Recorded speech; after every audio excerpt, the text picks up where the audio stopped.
4 లక్షణాలు కలిగిన వాడు ప్రపంచంలో ఏ పనిలోనూ ఓడిపోడు అన్నాడు. అందుకోసం అన్ని పనులు అవుతాయి అన్నారు. ఏమిటా 4 లక్షణాలు?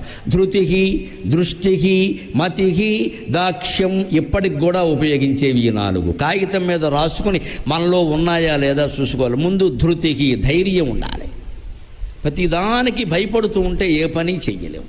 యథవ ప్రాణం ఎప్పుడైనా పోయేది. కొన్నింటికి తెగించాలి.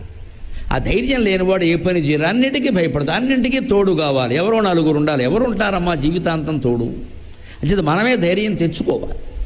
ధృతికి, దృష్టికి అంటే ముందు చూపు ఉండాలి. ఒక పనిని తలపెట్టాం, ఉద్యోగం, పెళ్లి సంబంధమే కాదు, ఆస్తులు కొంటున్నాం, ఈ నిజమే కొనేస్తాం, ఈ షేర్లో పెడుతూ ఉంటారు చాలామంది.